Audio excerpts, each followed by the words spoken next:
ગુજરાતના પ્રવાસે આવેલા રાહુલ ગાંધીને લઈને કોંગ્રેસના પૂર્વ નેતા અર્જુન મોઢવાડિયાએ આકરા પ્રહારો કર્યા છે।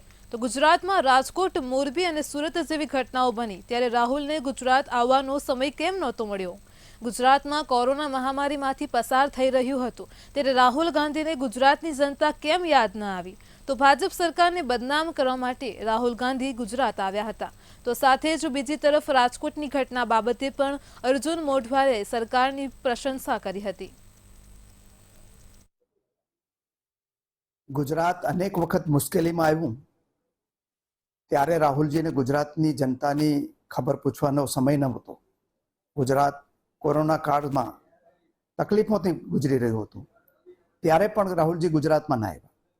ગુજરાતની અંદર અનેક વખત પૂર આવ્યા ત્યારે પણ રાહુલજી ગુજરાતમાં ના આવ્યા। ગુજરાતની અંદર એવી દુર્ઘટનાઓ બની એ વખતે પણ ના આવ્યા। મોરબીની દુર્ઘટના વખતે પ્રધાનમંત્રી ખુદ આવ્યા પરંતુ રાહુલજી ભગવાન જગન્નાથની 147મી રથયાત્રાને હવે ગણતરીના જ કલાકો બાકી રહ્યા છે અને ત્યારે ભગવાન જગન્નાથ આજે સોનાવેશ ધારણ કરી અને ભક્તોને દર્શન આપ્યા હતા। તો વર્ષમાં એક વખત ભગવાન જગન્નાથજી સોનાવેશ ધારણ કરે છે। આ પ્રસંગે સોનાના આભૂષણોથી ભગવાનને શણગારવામાં આવે છે। મોટી સંખ્યામાં ભક્તો ભગવાનના રૂપના દર્શન કરવા માટે ઉમટી પડ્યા હતા।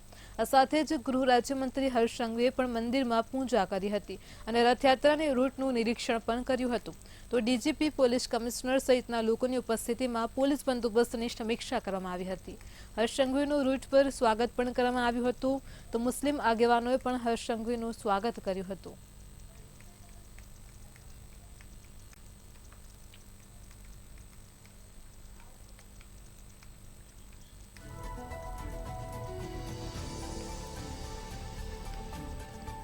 ગૃહમંત્રી હર્ષ સંઘવી જે છે તે જગન્નાથ મંદિર ખાતે પહોંચ્યા છે અને તેઓ અત્યારે હાલ જે રથયાત્રા રૂટની જે સમીક્ષા કરી રહ્યા છે। સુરક્ષાને રાજ્યના ગૃહમંત્રી હર્ષ સંઘવી જે છે તે આ રૂટ પર અત્યારે હાલ નીકળે છે અને ઠેર ઠેર તેમનું મોટી સંખ્યામાં લોકો જે છે તે સ્વાગત કરી રહ્યા છે। આ એક એવો રૂટ છે જ્યાંથી મુસ્લિમ સમુદાયના લોકો જે છે તેઓ અત્યારે હાલ રાજ્યના ગૃહમંત્રી હર્ષ સંઘવી જે છે તેમનું સ્વાગત કરી રહ્યા છે અને ઠેર ઠેર તેમને ફૂલોથી વધાવી રહ્યા છે। આપ જોઈ રહ્યા છો કે રાજ્યના ગૃહમંત્રી હર્ષ સંઘવીજી છે તેઓ અત્યારે હાલ પોલીસના કાફલા સાથે આ રૂટ ઉપરથી નીકળ્યા છે અને રથયાત્રાનો રૂટ જે સેન્સિટિવ એરિયા હોય છે તેની પણ ખાસ તેઓ પોતે અત્યારે હાલ ચકાસણી કરી રહ્યા છે। અત્યારે હાલ દ્રશ્યમાં આપ જોઈ શકો છો કે હર્ષ સંઘવીજી જે છે તેઓ મુસ્લિમ આગેવાનો જે છે તેમને પણ મળી રહ્યા છે, તેમનું પણ અભિવાદન ઝીલી રહ્યા છે અને ઠેર ઠેર અહીંયા જે તેમનું ખાસ સ્વાગત કરવામાં આવી રહ્યું છે। આપ જોઈ રહ્યા છો કે વિકાસ સહાય પણ અત્યારે હાલ હાજર છે, સાથે જ જે પોલીસના ઉચ્ચ અધિકારીઓ જે છે તેઓ પણ અત્યારે હાલ હાજર છે અને હજુ તો 2 દિવસ પહેલા જ્યારે પોલીસ રિહર્સલ કરવામાં આવ્યું હતું અને આ જે રથયાત્રાનું રૂટ જે છે તેનું તમામ રિહર્સલ કરવામાં આવ્યું છે ત્યારે અત્યારે હાલ રાજ્યના ગૃહમંત્રી હર્ષ સંઘવીજી છે તેઓ પોતે આ રૂટનું પોતે જાતે સમીક્ષા કરી રહ્યા છે। કેમેરા પર્સન ઓમ સાથે રીતા પરમાર, મંતવ્ય ન્યૂઝ, અમદાવાદ। અમદાવાદમાં આવતીકાલે ભગવાન જગન્નાથજીની રથયાત્રા નીકળવાની છે, જેને લઈને તમામ જગ્યાઓ પર ભંડારાઓ શરૂ કરવામાં આવે છે। ભગવાન જગન્નાથજી નિજ મંદિરથી સરસપુર મંદિર સુધી લોકોને દર્શન આપવા જશે અને ત્યારે લાખોની સંખ્યામાં આવતા ભાવિ ભક્તો માટે સરસપુર મંદિર ખાતે અને આસપાસની પોળોમાં પણ જમવાની વ્યવસ્થા કરવામાં આવે છે। જૂના રણછોડરાયજી મંદિર ખાતે પણ 100 વર્ષથી પણ વધારે સમયથી આ રીતે જમણવાર અને પ્રસાદ બનાવવામાં આવે છે। તો દર વર્ષની જેમ આ વર્ષે પણ શાક, પૂરી, મોહનથાળનો પ્રસાદ ભક્તો અને સાધુ સંતો માટે બનાવવામાં આવ્યો છે। યાત્રા સરસપુરમાં આવી ત્યારથી જ આ રસોડું ચાલુ છે અને આ મૂળ મોસાળ કહેવાય છે। જે ગુરુજી હતા એમના કહેવાથી જ સરસપુરમાં રથ આવી અને રસોઈની જવાબદારી ગુરુજીએ સ્વીકાર કરી કે જેટલા પણ લોકો આવશે બધાને જમાડીશું। તો ત્યારથી આ રસોડું ચાલુ છે, લગભગ 125 વર્ષ ઉપર થઈ ગયું। જ્યારથી રથયાત્રા ભગવાન જગન્નાથજી અહીં સરસપુર આવતા થયા ત્યારથી અહીં રસોડું ચાલુ છે। અમદાવાદમાં જગન્નાથ યાત્રાની તૈયારીઓને આખરી ઓપ આપવામાં આવ્યો છે। જગન્નાથજીના મોસાળ સરસપુરની શેરીઓમાં અત્યારે રસોડામાં ઉત્સાહપૂર્વક જમણવાર બનાવવાનું શરૂ થઈ ગયું છે। લુહારી પોળમાં છેલ્લા 20 વર્ષથી ભગવાન જગન્નાથના ભક્તો માટે પ્રસાદ બનાવવામાં આવે છે। તો બહુ શ્રદ્ધાથી ભક્તોને ત્યાં જમાડવામાં આવે છે અને અહોભાવની લાગણી પણ અનુભવાય છે।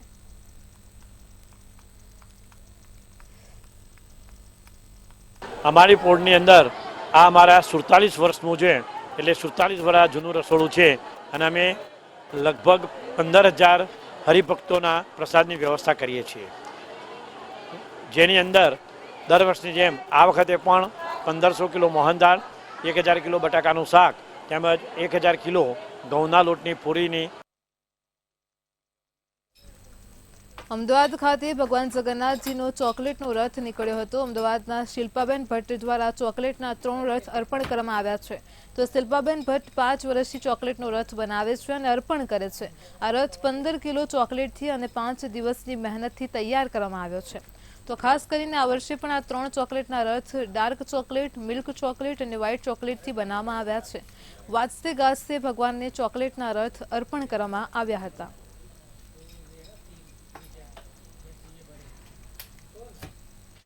જય જગન્નાથ. ખૂબ આનંદ અને ઉત્સાહ છે અને આ મારું 5મું વર્ષ હતું, એટલે આ વખતે મેં ચોકલેટના 3 રથ બનાવ્યા હતા. એક ડાર્ક ચોકલેટ, એક મિલ્ક ચોકલેટ અને એક વ્હાઇટ ચોકલેટ. એટલે બેન સુભદ્રાનો, કૃષ્ણ ભગવાનનો અને ભાઈ બલરામનો રથ બનાવ્યા હતા. આમાં 15 કિલો ચોકલેટ ગઈ છે અને લગભગ આ વખતે મને 4 થી 5 દિવસ થઈ ગયા હતા બનાવતા. અને આ રથ દર વર્ષે હું દિલીપદાસજી મહારાજને અર્પણ કરું છું અને એ જ આ વખતે મેં હમણાં પરંપરા પ્રમાણે આપ્યું. રથયાત્રા પહેલા રથયાત્રામાં જોડાતા 18 જેટલા ગજરાજનું પૂજન કરવામાં આવે છે.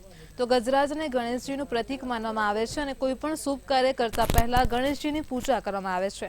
તેમ રથયાત્રા પહેલા 18 જેટલા ગજરાજની પૂજા કરવામાં આવી છે અને જેમાં તેમને મંદિર પરિષદમાં જ લવાયા અને શાસ્ત્રોક્ત મંત્રોચ્ચાર સાથે મંદિરના ટ્રસ્ટી મહેન્દ્ર ઝા અને મહંત દિલીપદાસજી મહારાજે પૂજા કરી હતી.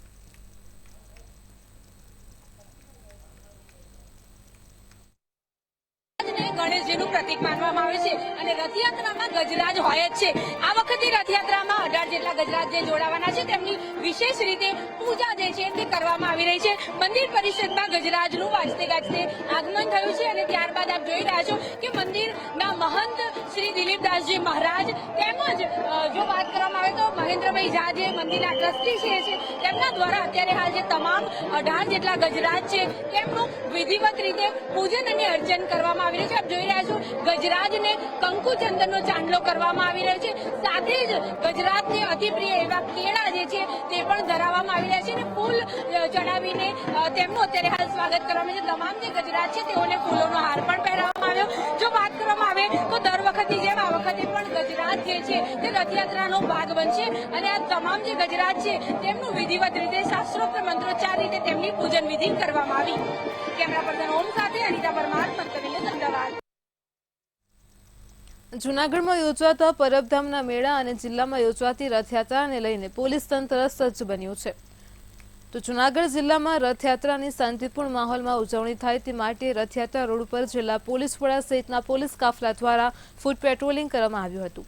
આ સાથે જ જુદી જુદી ટીમો દ્વારા પણ ચેકિંગ પણ હાથ ધરવામાં આવ્યું છે. તો જૂનાગઢ જિલ્લામાં ડીવાયએસપી, પીઆઈ, પીએસઆઈ સહિતના 1200થી વધુ પોલીસ કર્મીઓ અષાઢી બીજના દિવસે અલગ અલગ સ્થળો પર ફરજ પર તૈનાત રહેશે. અષાઢી બીજ નિમિત્તે જૂનાગઢ શહેર તેમજ જિલ્લામાં જગન્નાથજીની રથયાત્રાનું આયોજન કરાયું છે. તો રથયાત્રા ઉપર બાજ નજર રાખવા માટે સીસીટીવી, ડ્રોન તેમજ પોલીસના બોડીવોર્ન કેમેરા દ્વારા સર્વેલન્સ પણ કરવામાં આવશે. તો રથયાત્રાને લઈને જૂનાગઢ પોલીસ દ્વારા તમામ તૈયારીઓ પૂર્ણ કરી દેવામાં આવી છે.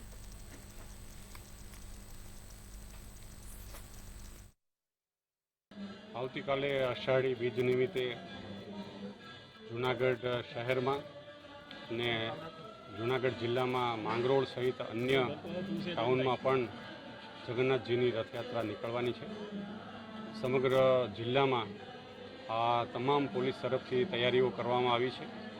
દરેક રૂટ ઉપર આજે રૂટ માર્ચ કરવામાં આવી રહ્યો છે. આ રૂટ ઉપર બીડીએસની ટીમ ચેકિંગ કરી આ રથયાત્રામાં સમગ્ર રૂટ ઉપર પણ ટ્રાફિક બંદોબસ્ત પણ રાખવામાં આવ્યો છે, જેથી કરીને ત્યાં કોઈપણ પ્રકારે આ રથયાત્રાના રૂટને અડચણ ન થાય.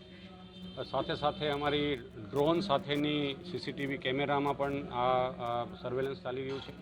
વિડીયોગ્રાફી અને બોડીવોર્ન કેમેરા દ્વારા પણ આખા સમગ્ર રૂટ ઉપર અને દરેક ઇવેન્ટને કેમેરામાં પણ કેદ કરવામાં આવશે અને પોલીસ તરફથી તમામ તૈયારીઓ છે.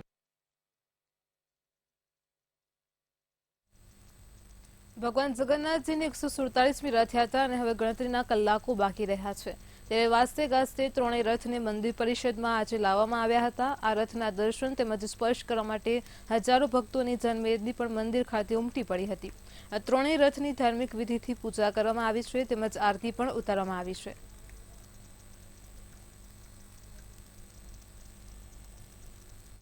જય જગન્નાથ. ખૂબ આનંદ અને ઉત્સાહ છે અને આ મારું 5મું વર્ષ હતું એટલે આ વખતે મેં ચોકલેટના 3 રથ બનાવ્યા હતા.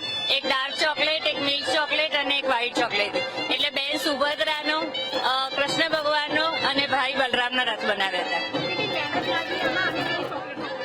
આમાં 15 કિલો ચોકલેટ ગઈ છે અને લગભગ આ વખતે મને 4 થી 5 દિવસ થઈ ગયા હતા બનાવતા. અને આ રથ દર વર્ષે હું દિલીપદાસજી મહારાજને અર્પણ કરું છું અને એ જ આ વખતે મેં હમણાં પરંપરા પ્રમાણે આપ્યું. ભગવાન જગન્નાથજીની 147મી રથયાત્રા યોજાઈ રહી છે ત્યારે આજે ગજરાજ પૂજન થઈ રહ્યું છે. સાથે જ ભગવાન જગન્નાથ, બહેન સુભદ્રા અને ભાઈ બલભદ્રના ત્રણેય રથ જે છે તે મંદિર પરિષદમાં વાજતે ગાજતે ધામધૂમપૂર્વક અત્યારે હાલ મંદિર પરિષદમાં લવાઈ રહ્યા છે. ભક્તો આપ જોઈ રહ્યા છો ઉત્સાહમાં જોવા મળી રહ્યા છે. ભક્તોની ભારે ભીડ પણ જોવા મળી રહી છે. જગન્નાથ ભગવાન બાદ બહેન સુભદ્રાનો આ રથ જે છે તે મંદિર પરિષદમાં લવાયો છે અને ભક્તો જે છે તે ભાવપૂર્વક રથને ખેંચીને અત્યારે હાલ મંદિર પરિષદમાં લાવી રહ્યા છે. આપ જોઈ રહ્યા છો કે મંદિર પરિષદમાં હજારો ભક્તો જે છે તે જય જગન્નાથના નાદની સાથે અત્યારે હાલ જે પવિત્ર અને ઐતિહાસિક રથ જે છે તેને ખેંચી રહ્યા છે. અને આજનો એ દિવસ છે જ્યારે જો વાત કરવામાં આવે તો અમાસ પછીનો જે બીજો દિવસ હોય છે ને રથયાત્રાનો આગળનો જે દિવસ હોય છે ત્યારે ખાસ જે ત્રણેય રથ હોય છે તે પોતાના સ્થાનેથી મંદિર પરિષદમાં લાવવામાં આવે છે અને હવે આ રથ જે છે તે મંદિર પરિષદમાં જ અહીંયા રહેશે.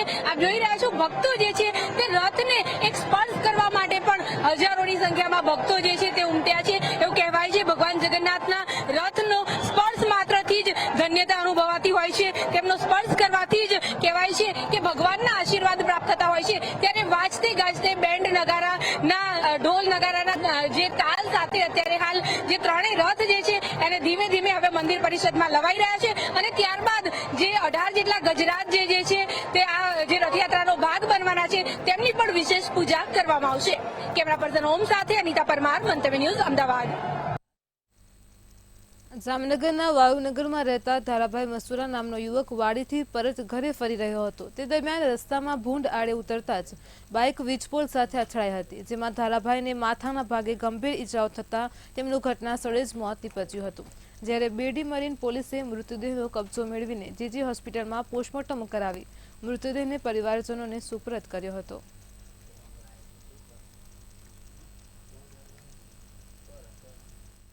એ ખારાબેરાજા, ખીચડી ખારાબેરાજા એમની વાડી છે. વાડિયાથી આવતા રસ્તા પર ભૂંડ વચમાં ઉતરતા અકસ્માત નીપજ્યું હતું, જેથી બાઇક અથડાઈ અને થાંભલા જોડે ટકરાણી એમના મૃત્યુ થયું. રાજકોટ અમદાવાદ હાઈવે ઉપર રેતી ભરેલી ટ્રકનો અકસ્માત સર્જાયો હતો, જેમાં બામણબોર પુલ પાસે અકસ્માત થતા પુલ પરનો રસ્તો બ્લોક થયો હતો, જેને કારણે વાહન ચાલકો અટવાયા હતા. તો રાહદારીઓ પરેશાન થતા જ રાહદારીઓમાં રોષ જોવા મળ્યો હતો, કારણ કે આ પુલનું કામ ગોકળ ગતિથી થઈ રહ્યું છે અને જેથી લોકોએ તાત્કાલિક રસ્તો બનાવવા માટે માંગ કરી છે.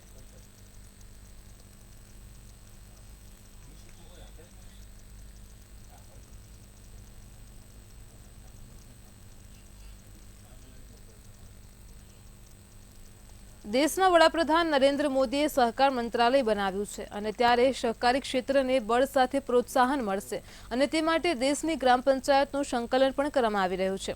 તો કૃષિ અને ગ્રામ વિકાસના પ્રયાસો શરૂ કરવામાં આવ્યા હોવાનો દાવો ઇફકોના ચેરમેન દિલીપ સંઘાણીએ કર્યો છે. કોંગ્રેસના નેતા રાહુલ ગાંધી ગુજરાતની મુલાકાતે આવ્યા છે. ઇફકોના ચેરમેન દિલીપ સંઘાણીનું નિવેદન પણ સામે આવ્યું છે.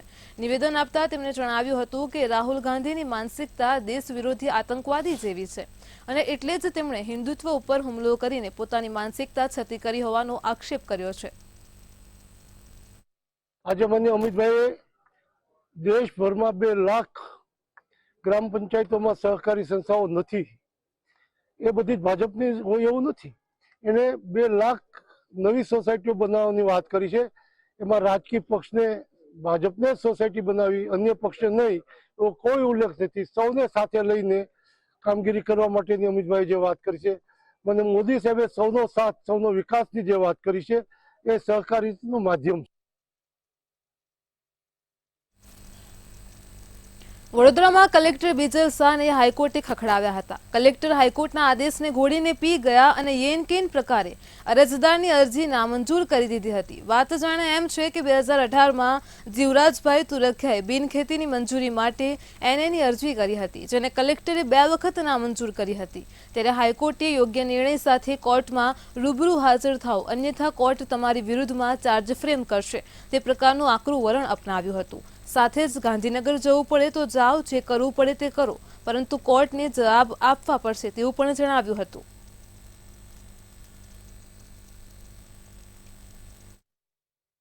મહેસૂલ વિભાગ ગુજરાત સરકાર માટે શૂળ છે અને મહેસૂલ વિભાગ એટલે ભ્રષ્ટાચારનું એપી સેન્ટર છે. ત્યારે વડોદરા કલેક્ટર બિજલ શાહને હાઈકોર્ટે ખખડાવ્યા છે. ખેતીની જમીન એને કરવાનો વિલંબ અને હાઈકોર્ટનો તિરસ્કાર, હાઈકોર્ટની અવગણના કરવા બદલ હાઈકોર્ટે બિજલ શાહને ખખડાવ્યા છે. મંતવ્યની ટીમ પહોંચી છે. આપને સ્ક્રીન પર આ કલેક્ટર કચેરી બતાવી રહ્યા છે.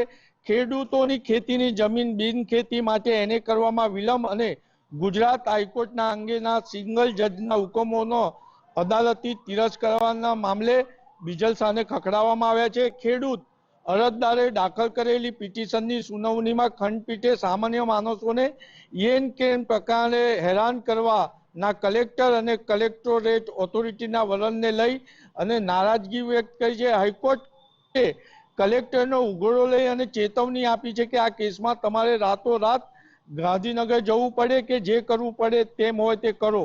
યોગ્ય નિર્ણય સાથે કોર્ટમાં રૂબરૂ હાજર થવા નામદાર હાઈકોર્ટે કલેક્ટરને ફરમાન પણ કર્યું છે.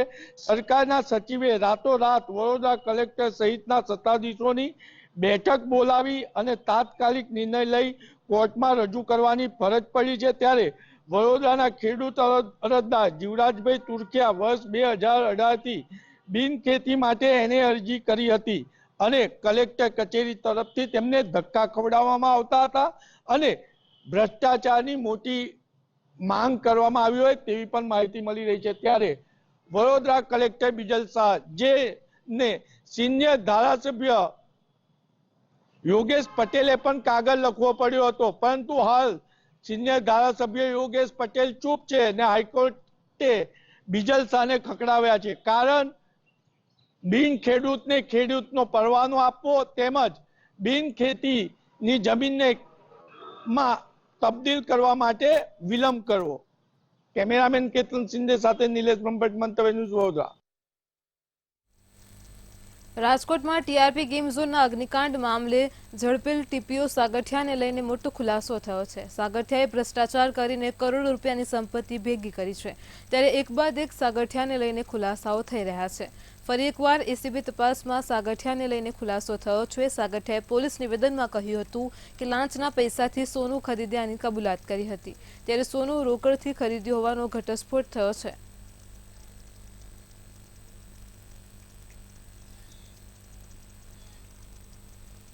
જૂનાગઢના ગણેશ જાડેજાનો સોશિયલ મીડિયાનો વિડીયો વાયરલ થયો છે. જૂનાગઢ જેલમાં એન્ટ્રી કરતા સમયે વિડીયો બનાવ્યા હોવાનું સામે આવ્યું છે. જ્યારે તમામ આરોપીના ચહેરા ઉપર હાસ્ય જોવા મળી રહ્યું હતું અને જ્યારે વિક્ટરીની નિશાની ગણેશ જાડેજા બતાવતો હતો, હાથ ઊંચા કરી મજાક કરતા અન્ય આરોપીનો વિડીયો વાયરલ થયો હતો.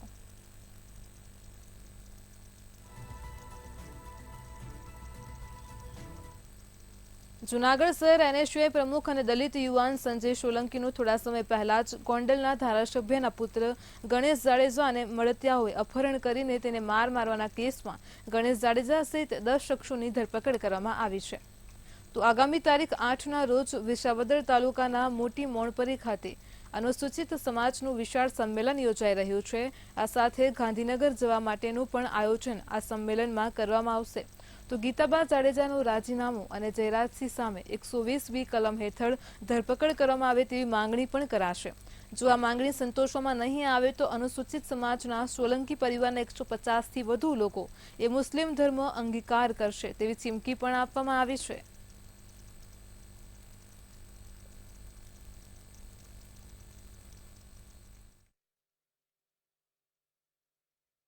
સંમેલન છે. અમે ગાંધીનગર જવાના છીએ. ઓછામાં ઓછા 2 લાખ બાઇક લઈને અહીંથી જુનાગઢથી જવાના છીએ.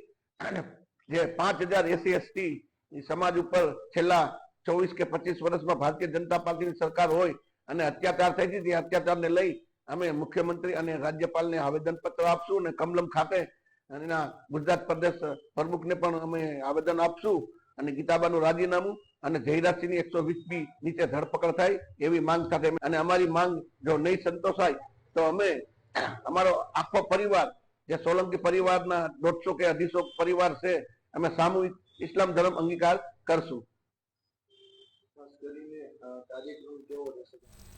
સુરતમાં કોલેજની હોસ્ટેલમાંથી સગીરાને ભગાડીને સરથાણાના સ્કૂલ બસ ડ્રાઈવરે દુષ્કર્મ આચર્યું હતું અને જેમાં પોશ વિસ્તારની કોલેજની હોસ્ટેલમાં રહીને વિદ્યાર્થીની અભ્યાસ કરતી હતી. 17 વર્ષની સગીર વિદ્યાર્થીનીને લગ્નની લાલચ આપી સરથાણાનો પરિણીત યુવક ભગાડી ગયો હતો. યુવકે સરથાણા ખાતે પોતાના ઘરે લઈ જઈ સગીરા સાથે શારીરિક સંબંધ પણ બાંધ્યો હતો. તો હોસ્ટેલમાંથી સગીર વિદ્યાર્થીનીને આરોપી પિતા બનીને રજા લીધી હતી. સગીરાને આરોપીના ચુંગલમાંથી છોડાવી અને તેણીના ઘરે લઈ જઈ તેને પિતા તેના ઘરે લઈ ગયો હતો.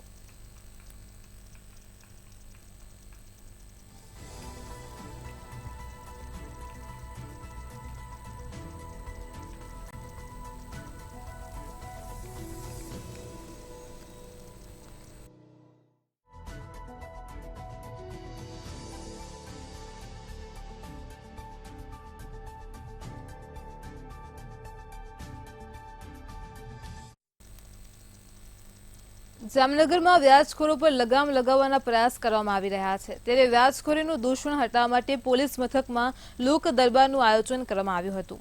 ડર્યા વગર વ્યાજખોરો વિરુદ્ધ ફરિયાદ કરે તે માટે કાર્યક્રમ યોજાયો હતો અને ત્યારે આ કાર્યક્રમનું આયોજન અલગ અલગ વિસ્તારમાં પણ કરાયું હતું. તો સાથે જ પોલીસ મથકમાં તેનું આયોજન કરાયું હતું.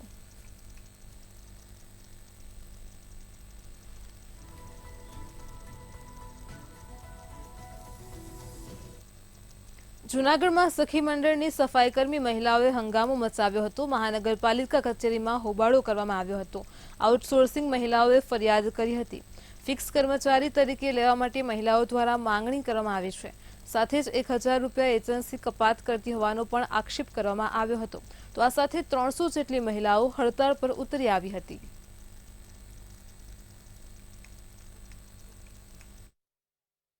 અમે 5 વર્ષથી નોકરી કરીએ છીએ અને અમને 7000 ફિક્સ પગાર આપે છે, પણ 7000 પૂરો આવતો નથી.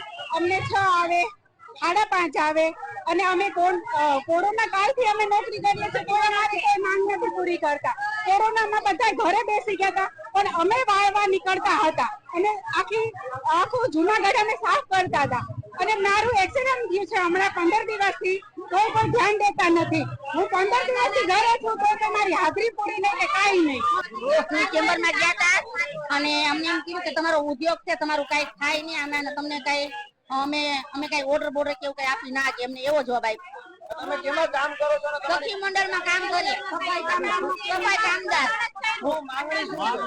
કેટલા ઓર્ડરની માંગણી મૂકી તો કીધું કે તમારો ઉદ્યોગ છે, આમાં તમારું કઈ થાય નહીં, 300 બેનું અમે કઈ કરી ના. મેટ્રો 10 માં હાલ આટલું જ. પડે પડની અપડેટ મેળવતા રહો માત્ર મંતવ્ય ન્યૂઝ પર. નમસ્કાર.